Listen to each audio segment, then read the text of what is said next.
Selamat petang, salam sejahtera. Terima kasih karena bersama dengan saya di Nazilin Unity Channel. Saudara-saudara sekalian, ada aura mengatakan bahwa Perdana Menteri kita, Anwar Ibrahim, bakal digantikan oleh seorang Perdana Menteri yang baru, yang merupakan orang paling tua dalam bidang politik Malaysia, yang paling banyak kali sekali lompat-lompat gabungan parti, dan yang paling banyak sekali menjadi Perdana Menteri.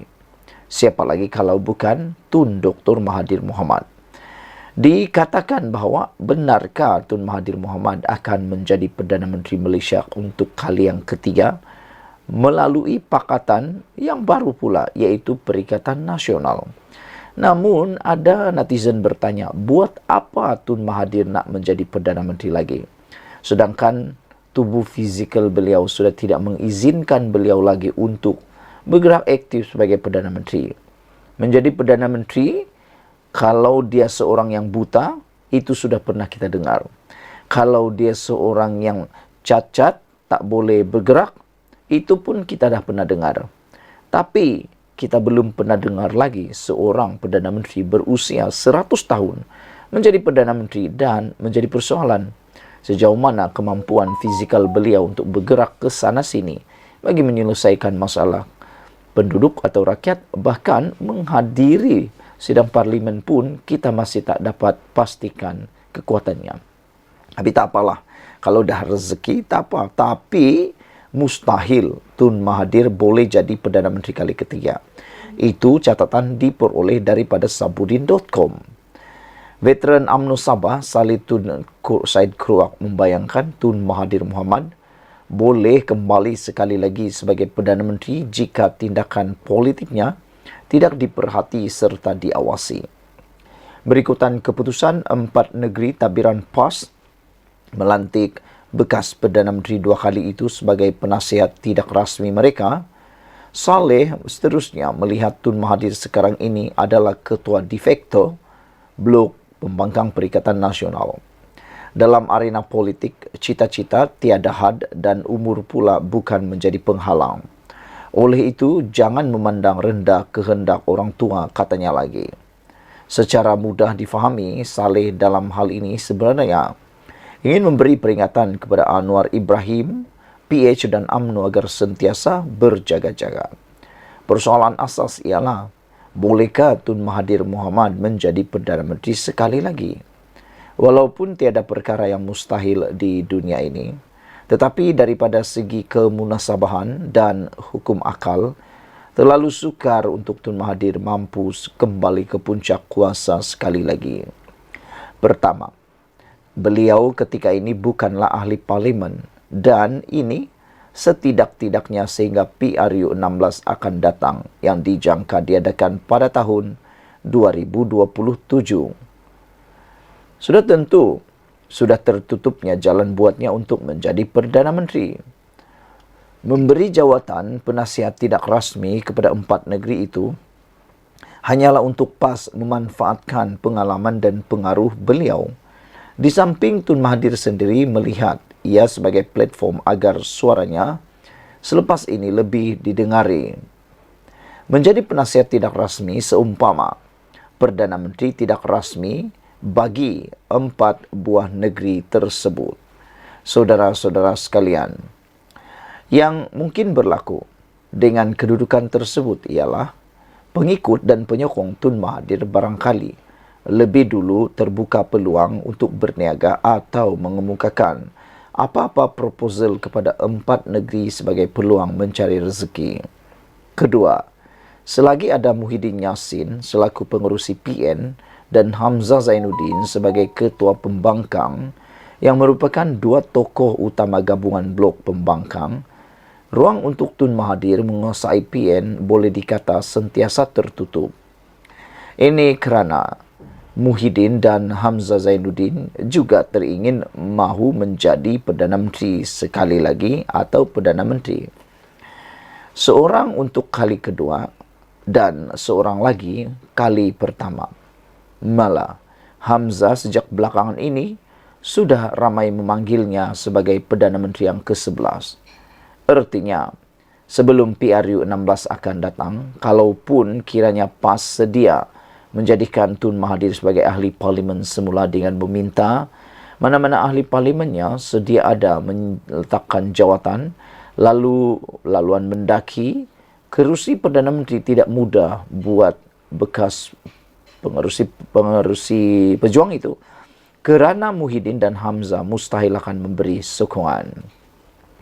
Jangan lupa, di sebalik Perikatan Nasional mempunyai 74 kerusi parlimen, 31 daripadanya adalah milik Bersatu dan hanya selebihnya menjadi milik PAS. Silap-silap dengan kegairahan yang keterlaluan untuk menonjolkan semula Tun Mahathir itu hanya akan menyebabkan PN sendiri berpecah. Ketiga, perubahan kerajaan sudah jadi mustahil berlaku sebelum PRU 16 berikutan ikrar dan komitmen GPS di Sarawak untuk terus menyokong Anwar sebagai Perdana Menteri hingga habis penggal. Tak usah sembanglah, tanpa sokongan GPS yang mempunyai 23 ahli parlimen, cita-cita menukar kerajaan oleh blok pembangkang hanya sekadar santapan bual-bual kosong di kedai kopi saja tarafnya. Tambah kukuh kedudukan kerajaan, ia terus disokong mantap oleh UMNO yang dipimpin Zahid Hamidi. Keempat dan terakhir, detik paling dekat untuk melihat kemungkinan berlaku pertukaran kerajaan khusus kerana komitmen sokongan GPS ialah pada PRU 16 tahun 2027 akan datang. Tun Mahathir sekarang berusia 98 tahun dan 4 tahun lagi. Usianya ialah 102 tahun. Memang tidak mustahil Tun Mahathir masih ada pada tahun 2027 itu nanti. Tetapi dalam usia sebegitu, sudah tentu beliau tidak mampu lagi untuk memikul tanggungjawab yang lebih berat. Jangankan sebagai Perdana Menteri, tugas sebagai ahli parlimen pun mungkin tidak berupaya lagi dipikulnya. Kalau diletakkan juga bertanding, besar kemungkinan pengundi sendiri secara berjemaah lebih dulu menolaknya. Mengulangi kekalahan dilangkaui sebelum ini kerana rakyat secara umumnya tentu mahukan wakil rakyat yang boleh berkhidmat, bukan yang memiliki ciri-ciri tenat. Dengan 4 sandaran di atas, mungkin dianggap terlalu takbur atau cuba mendahului takdir jika menghukum mustahil. Tetapi dengan akal yang ada, tidak salah untuk mengatakan hampir mustahil bagi Tun Mahathir boleh jadi Perdana Menteri sekali lagi. Lagipun, asyik dia dan dia saja, Malaysia ini nak jadi apa? Ditulis oleh Sabuddin Hussein. Sekian dulu untuk kali ini. Jangan lupa tinggalkan komen anda, sila tekan butang subscribe. Malaysia kita punya, kita juga sama-sama cintai Malaysiaku. Bye-bye. Salam sejahtera, terima kasih kerana bersama dengan saya di Nazilin Unity Channel. Ini satu perkara yang paling mengejutkan dan menggembirakan seluruh rakyat Malaysia. Saudara-saudara sekalian, rupa-rupanya Anwar Ibrahim bukan saja hebat dalam bidang politik, ekonomi dan pentadbiran Malaysia, tetapi kini telah teruji di dalam bidang keagamaan pula.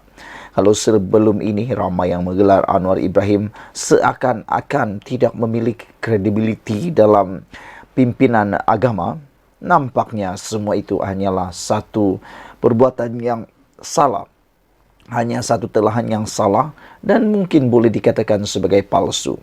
Ini kerana Anwar Ibrahim sekali lagi menunjukkan, membuktikan bahawa beliau adalah orang yang bukan calang-calang orangnya. Ini apabila Anwar bakal menyampaikan khutbah Jumaat di New York. Saudara, bayangkan Anwar Ibrahim dijemput menyampaikan khutbah Jumaat di New York. Bukankah itu sesuatu perkara yang luar biasa? Adakah pemimpin-pemimpin lain yang turut mempunyai kebolehan seperti Datuk Seri Anwar Ibrahim? Sejak saya menjadi penganalisis politik dan pemerhati politik, belum pernah saya dengar seorang Perdana Menteri selain Anwar Ibrahim berjaya dipanggil menyampaikan khutbah Jumaat di Amerika Syarikat ataupun di New York khususnya.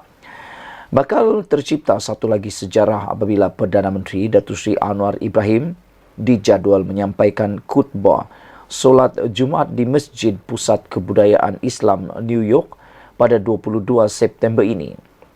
Jemputan menyampaikan khutbah itu bakal mencatatkan rekod sebagai pemimpin negara luar pertama yang diberi penghormatan menyampaikan khutbah di Masjid ICCN.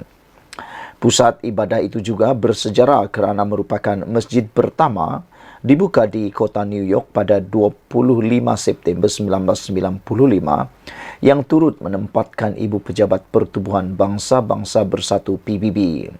Menteri Luar Datuk Seri Dr. Zamri Abdul Kadir memaklumkan perkara itu ketika sidang media bersama wartawan Malaysia di Pejabat Wakil Tetap Malaysia di New York petang semalam.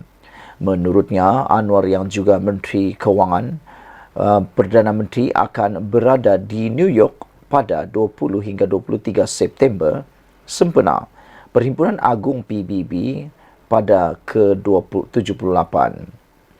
Ahli Parlimen Tambun itu akan diiringi isterinya Datuk Seri Wan Azizah Wan Ismail, Menteri Dalam Negeri Datuk Seri Saifuddin Ismail Ismail, serta Menteri Pelaburan Perdagangan dan Industri Tengku Datuk Seri Zafrul Tengku Abdul Aziz.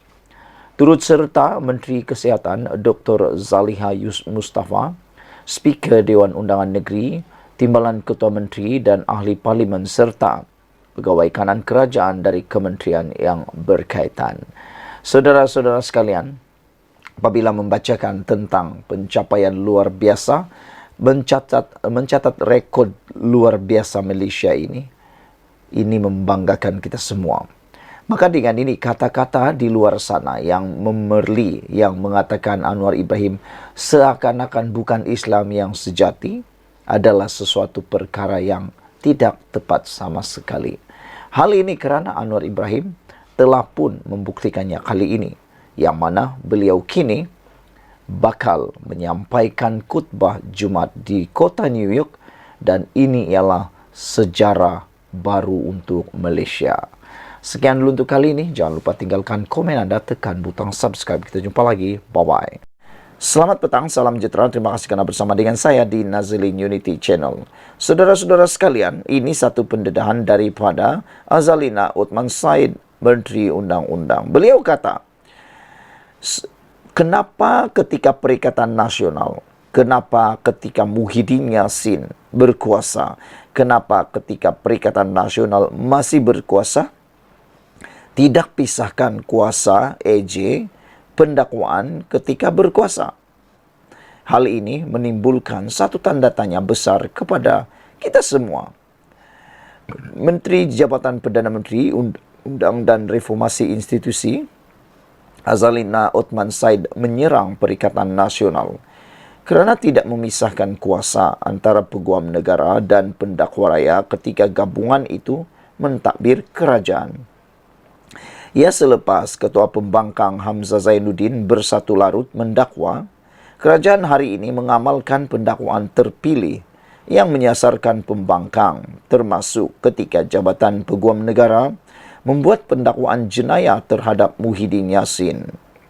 Azalina berkata, kuasa untuk mendakwa dan menarik balik pendakwaan terhadap tertuduh di mahkamah adalah di bawah kuasa penuh Peguam Negara dan ia termaktub dalam Perlembagaan Persekutuan. Justru Azalina berkata, tidak adil untuk membangkitkan isu pendakwaan terpilih apabila pimpinan PN diheret ke mahkamah, tapi pada masa sama bersorak apabila seteru politik mereka yang didakwa. Ini sebabnya kerajaan Madani hari ini komited untuk pisahkan kuasa peguam negara dengan pendakwaan. Seiring dengan itu, menjadi pertanyaan netizen juga ialah tidak adil apabila isu pembebasan juga dipersoalkan. Ketika Muhyiddin Yassin dilepaskan daripada tuduhan jenayah, mereka bersorak. Perikatan Nasional bersorak gembira. Tetapi ketika Zahid Hamidi dilepaskan daripada pendakwaan, mereka pula tak puas hati. Bukankah itu sesuatu yang tidak adil? Ini sebabnya kerajaan Madani hari ini komited untuk pisahkan kuasa peguam negara dengan pendakwaan. Saya nak tanya, kata Zalina, kenapa masa anda berkuasa tak nak pisahkan kuasa peguam negara dengan pendakwa raya. Bila pihak YB kena, kata pendakwaan terpilih. Tetapi bila sebelah sini kerajaan kena, kata padan muka. Apa hal? Kata Azalina Othman Said. Sekurang-kurangnya kami cakap akan buat pemisahan kuasa. Sebelah sana pembangkang bukan saja tak buat, bincang pun tidak, katanya lagi. Ini menjadi kejutan besar kepada kita semua. Rupa-rupanya Azalina mendedahkan rahsia Perikatan Nasional ketika menjadi kerajaan, yang mana mereka di bahagian pada waktu itu bukan saja tidak buat pemisahan AJ dan pendakwa raya, mereka juga langsung tak bincang. Tak bincang pun tak, kata Azalina Othman Said. Azalina berkata demikian ketika sesi perbahasan selepas Hamzah dan Ronald Kiandi membangkitkan apa yang didakwa sebagai pendakwaan terpilih oleh kerajaan ketika sesi perbahasan kajian separuh penggal rancangan Malaysia ke-12. Hamzah mendakwa kerajaan menindas Muhyiddin dengan mengheretnya ke mahkamah dan membangkitkan mahkamah, kemudian melepas dan membebaskan pengerusi PN itu daripada 4 pertuduhan rasuah. Bagaimanapun Muhyiddin masih berdepan 3 pertuduhan di bawah Akta Pencegahan Pengubahan Wang Haram, Pencegahan Pembiayaan Keganasan dan Hasil daripada Aktiviti Haram 2001 AMLA TFPUAA. Sekian dulu untuk kali ini. Jangan lupa tinggalkan komen anda. Sila tekan butang subscribe. Kita jumpa lagi. Bye-bye.